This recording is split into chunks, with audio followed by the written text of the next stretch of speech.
Hello everyone, my name is Zenitsu and I'm back with another Digimon deck profile video. So today I'm going to be taking a look at BT9, and BT9 offers us lots of new and powerful tools to build and iterate on some new and existing decks. And today's deck that I'm going to be taking a look at is going to be a brand new iteration on the Armor Rush deck. So the Armor Rush deck was a deck we had since BT8, and it's, well, a very powerful deck where it's trying to take advantage of the Armor Purge ability to make our plays as aggressive as we possibly can, and we have a nice wide variety of different Veemons to help with the deck's overall consistency and aggression, on top of the fact that the best Armor Digimon are all Digivolving off of Veemon or want to Digivolve off of Veemon to be able to make this deck even possible. Then we have a little bit of DNA Digivolution to help round out what we could possibly do, just because we are already playing with a lot of different colors, and DNA just helps with the overall aggression, being able to reset our Digimon and get extra attacks in on top of whatever additional benefits we're going to be gaining off of its effect. And now in BT9, we actually do have a really good level 6 to help complement with the deck in the form of Magnamon X antibody to round out its overall aggression and defensive possibilities. So without further ado, on to the actual deck profile. Starting off with the Digitama, I'm going to be running 4 copies of Upamon, just because Upamon is that classic Digitama where it's just helping us draw lots of cards, and it's one of the easiest ways for us to draw cards. So it has this nice inheritable ability of when attacking once per turn, if the opponent has a Digimon with no Digivolution sources in it in play, then we get to draw 1 card. Again, just helping with the overall consistency of the deck, just because we are a rush style of deck, and most of the time we're not going to be Digivolving past our level 4s, so we do need lots of additional card draw to help with the deck's overall flow.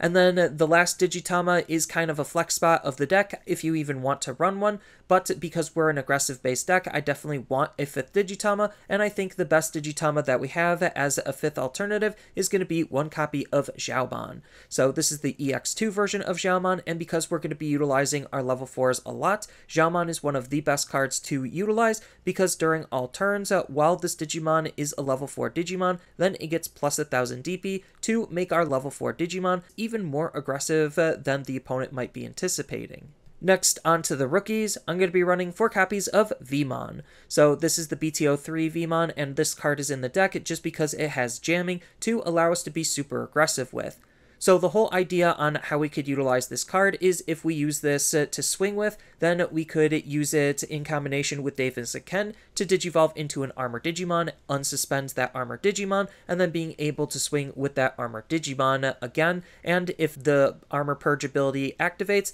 especially if it's a security attack plus through our fire rockets, then it just goes back down to a jamming Veemon, and that jamming Veemon will still have that security check, so that way we could try to survive the secondary swing through that Armor Purge, making this the ideal card to use underneath any of our Armor Digimon. Next, I'm going to be running 3 copies of Veemon. So this is the BT8 version of Veemon, and this is just a consistency tool for the deck. So it has the on-play ability where we get to reveal the top 4 cards of our deck, add 1 2-color card that contains blue from among them into our hand, and then the rest go to the bottom. So the cool thing about this card is it actually can hit our options and our tamers, and we're already utilizing a lot of 2-color cards, so it just has a wide variety of targets that we could pick from. Next, I'm going to be running 4 copies of Veemon. So this is the starter deck version of Veemon from the All-Force Lighdramon starter deck, and even though we're not going to be utilizing its warp ability, it's still nice to use as a good inheritable for our higher level Digimon, just because when attacking, not limited to once per turn, if we have 7 or fewer cards in our hand, then we get to draw 1, so it's just another card draw engine for our deck to use, so we don't run out of steam as quickly as your usual aggro-based deck. And then to help again with the overall consistency, I'm going to be running 3 copies of Veemon. So this is the starter deck version of Veemon, and what it's doing is similar to the BT8 version of Veemon, except its on-play ability only allows us to check 3 cards, and we get to add any card with free in its traits from among them into our hand, so it just is looking for different parts and pieces than our BT8 Veemon, but the extra consistency is always nice. Next, on to the level 4s, I'm going to be running 1 copy of Kumamon. So Kumamon is in the deck just because it is supposed to be the hybrid win condition in case things line up and we're trying to help push the overall aggression. Sometimes just hiding a hybrid and then utilizing our tamers to be able to Digivolve into this Digimon and swing for the game is just ideal. Next, I'm going to be running 4 copies of Lighdramon. So even though, yes, Lighdramon does Digivolve off of a green Digimon, he has the alternative Digivolution condition where he could Digivolve for 2 on top of a Veemon. So that just allows us to easily use this card considering, well, all of our low end is just Veemon. Then this is a really good card to try to help control the opponent's field because it has a nice when Digivolving ability where we get to suspend one of the opponent's level 4 or lower Digimon. So we could try to suspend their rookies and beat it up, or we could try to suspend their blocker and bypass their blocker, amongst various other things that you could possibly try to do with just the act of suspending the opponent's Digimon. Next, I'm going to be running 4 copies of Flamedramon. So Flamedramon, again, has the alternative Digivolution condition where we could Digivolve him for 2 on top of a Veemon, even though ordinarily he Digivolves on top of red Digimon. Then, again, he has the Armor Purge ability, like all of our other level 4s outside of our hybrid, where when this Digimon would get deleted, then we get to basically de-Digivolve him into whatever card is underneath him. Most of the time, that's going to be a rookie. Then he has a when attacking ability that just lets us be even more aggressive with this card, where it gains plus 3000 DP, so it's going to be a level 4 that has built-in protection, swinging for 8, possibly 9000 DP, depending on the situation. And then the last level 4 of the deck is going to be 4 copies of Magnamon. So Magnamon is a really important card just because, well, we're also playing Magnamon X, and they do want to have some synergy and playability off of each other, but this card is another good card just because he has the alternative Digivolution cost to Digivolve from our Veemon for 3 versus the 4 we would normally have to pay for him. Then he's going to act as the defensive backbone of the deck just because he has the blocker ability, and he also has the Armor Purge ability, so that way he could block, and we still get to retain a Digimon on our field if we're going to be trying to utilize him that way. Then on top of that, he has a nice when Digivolving ability that we could use offensively or defensively, just because we get to unsuspend this Digimon, and this Digimon gains plus 2000 DP until the end of the opponent's turn for each card with armor form in its traits in our trash. So the longer the game goes, the more armors we have in our trash, the stronger this Magnamon is going to be. Next, I'm going to be running 2 copies of Kimeramon as the only level 5 in the deck. So he is going to be the main card we want to try to use for our DNA Digivolutions, just because his DNA Digivolution condition is for 0 on top of any 2 level 4s. And when he rewards us for utilizing lots of different colors, which based on all of our armors having 2 colors, we could easily line up 4 if not 5 colors in this card's inheritables. So what this card is doing is when we Digivolve up into him, we get to place 1 level 5 or lower Digimon from our trash underneath this Digimon's Digivolution source. Then up to 4 of the opponent's Digimon gets minus 1000 DP for each of this Digimon's colors until the end of the opponent's next turn. So the cool part about this card is the fact that the debuff is really good at just trying to clear wide fields, and because we're running multiple different colors, we can make this effect relatively strong, and it sticks and persists through the end of the opponent's turn, so that debuff actually could matter on some of their higher level Digimon. Then on top of that, his secondary ability helps line up his when Digivolving ability, because during your turn, this card is treated as having the colors of all of the colors in its Digivolution source, which we're playing blue, green, red, and yellow, and then he's going to count as white. So again, that just allows us to easily possibly line up 4, if not 5 colors in his inheritables, and he actually does get a benefit for using that outside of his when Digivolving ability, where while this Digimon has 4 or more colors, then this card gets plus 4000 DP, so it's going to be a level 5, potentially swinging for 12k. And then the last Digimon of the deck is going to be the only level 6 of the deck, and that's going to be 4 copies of Magnamon X Antibody. So Magnamon X Antibody is an absolutely fantastic card. If we needed to, we could Digivolve him on top of our Kimeramon, assuming our Kimeramon has inheritable sources, for 3, but most of the time we're going to try Digivolving him off of our Magnamon for 4, just because we're skipping that whole level 5 stage entirely to go up into a really strong level 6, and all of the buffs that Magnamon gained do persist and carry over to Magnamon X Antibody. And then what this card is doing for the deck is he has 2 really strong abilities. His first ability states that during the opponent's turn, when your opponent attacks with a Digimon, if this Digimon has X antibody or an armor form in its traits in its Digivolution source, then we get to change the attack to this card. So the cool thing is it doesn't even have to be unsuspended in order to do that. As long as this card's on the field and there's an armor in its traits, then we get to redirect the attack, allowing us to be extra aggressive with this card, so that way we could swing and then on the opponent's turn, redirect the attack to him, which hopefully he should be boosted with our Magnamon. And then on top of that, he has a nice All-Turns ability, where when this Digimon would be deleted, then we get to place the top card of this Digimon to the top of our security stack face down and prevent that deletion, acting as a pseudo armor purge, except it's recovering us instead of just sending itself to the trash like all of the other armor purges, so that way we could try to refill our security and keep our security a little bit healthier for trying to aggress onto the opponent. Next, onto the options, I'm going to be running one copy of Ice Wall because, well, we're a blue deck, Ice Wall is limited to 1, and it's still just that good of a card to try to stall the opponent out. So its main ability states that all of the opponent's Digimon gain the when attacking ability of losing 2 memory until the end of their next turn, basically taxing all of their attacks to try to de-incentivize them, well, from attacking, so that way we could try to chip and aggress onto the opponent even easier and potentially take the game that way. Then its security ability is like a Hammer Spark, where we just get to gain 2 to try to continue with the anti-tempo on the opponent. And speaking of our Hammer Sparks, next I'm going to be running 2 copies of Hammer Spark because, well, Hammer Spark is still that good at just trying to help us gain some extra tempo and momentum. So it just allows us to gain 1 memory to extend and enhance some of our plays, with the security ability of gaining 2 memory to anti-tempo the opponent to try to limit and stop some of their potential actions. Next, I'm going to be running 3 copies of Megadeth. So Megadeth is going to be the large body removal card for the deck, and it's one of the best removal cards that we could possibly hope for, just because it's pretty cheap, easy, and efficient to use. So what it's doing is, for the low cost of 5, as long as we have a blue and a green source on our field, which we could easily set up, we get to suspend one of the opponent's Digimon, then we get to return one of the opponent's suspended Digimon back to their hand. So you could suspend one target and bounce another one as long as it's suspended, but more often than not, you're just going to be using it all on the same target, and it's a good security threat as well, because its security ability activates its main to, again, try to stop some of the opponent's aggression and get rid of bodies off their field.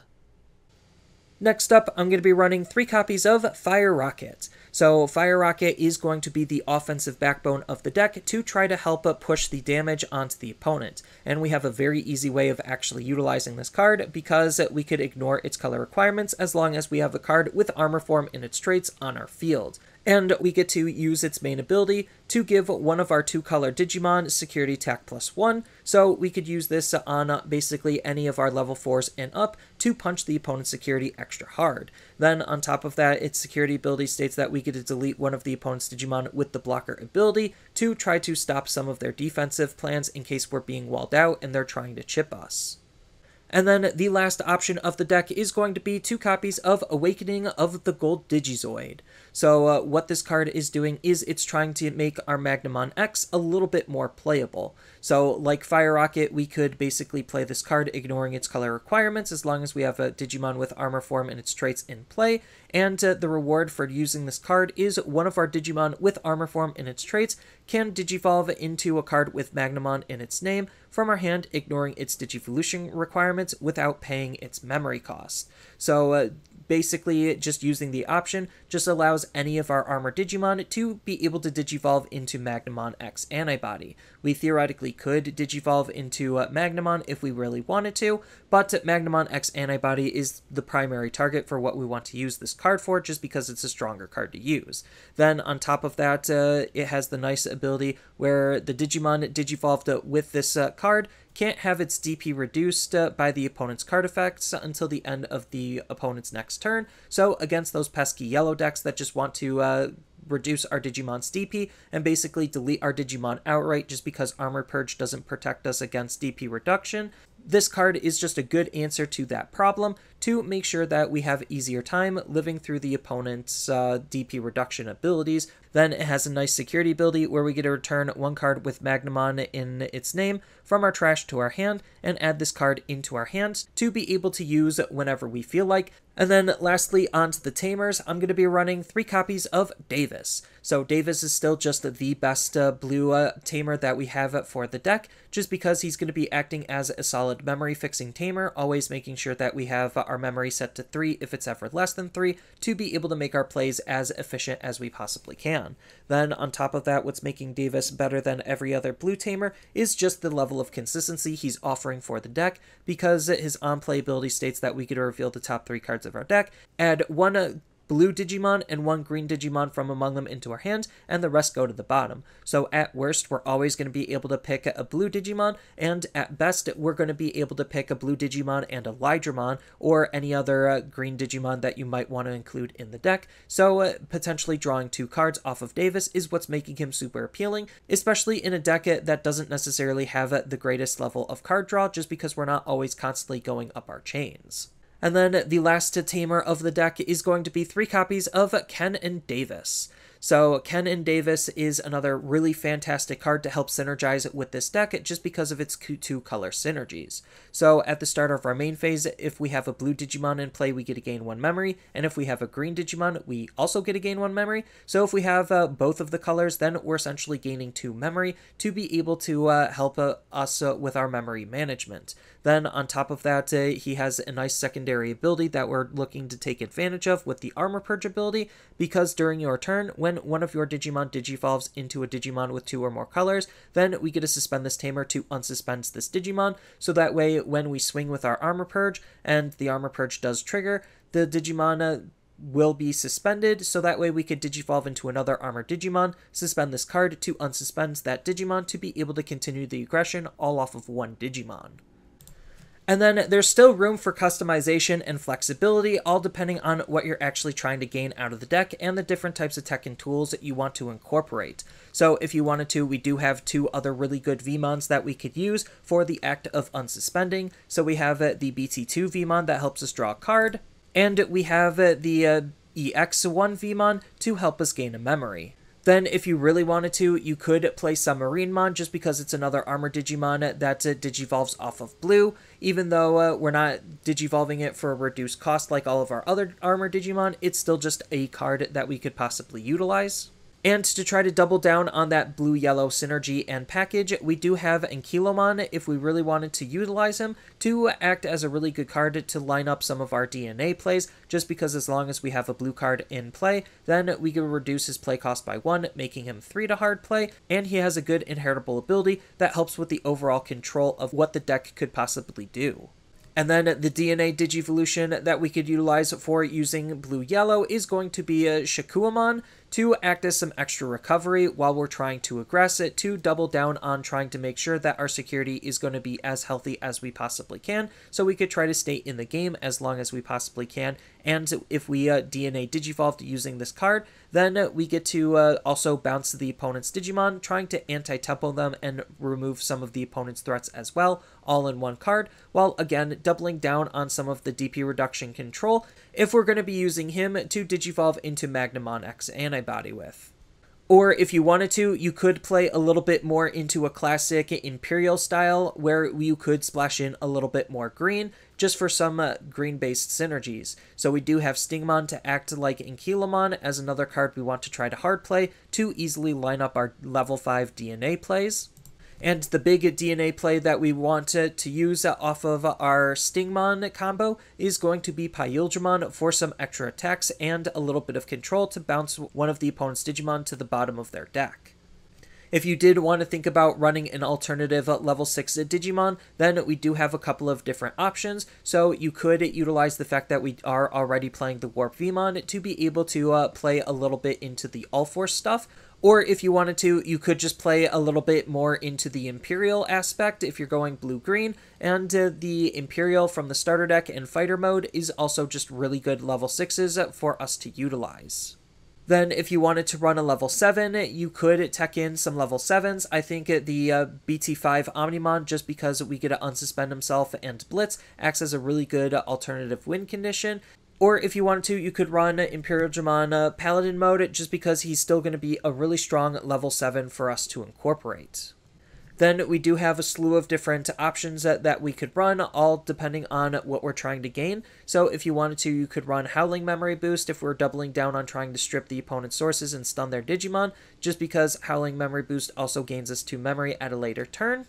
Which is why something like Blue Memory Boost to help with the overall consistency is still a pretty solid card to think about incorporating, just because the vast majority of our cards are blue, so it's going to have an easy time at picking a card out of the top 4, and again, that extra 2 memory could help our tempo in later turns. And then we do have all of the different plugins that we could think about incorporating, just because we're already running a decent amount of tamers, and we could utilize the fact that we're playing those tamers to make playing those plugins easy, and the plugins do various different things. So red plugin gives us security attack plus, blue plugin gives us jamming and unblockable, and green plugin lets us easily digivolve into our various Digimon. And then if you want to be cute and cheeky, then you also could try to run armor texture to just play around with the fact that we do have armor Digimon to try to swap them and be extra aggressive with. But for the most part, this is just my interpretation of a really solid core or shell for what Armor Rush could be doing in BT9. So I think this is going to be a really strong deck for the BT9 environment, just because it is a more OTK-focused environment, and Magnamon X antibody adds some protection that is not necessarily matched by any other card that we currently have in the game, to try to help answer what the meta is going to be asking from us.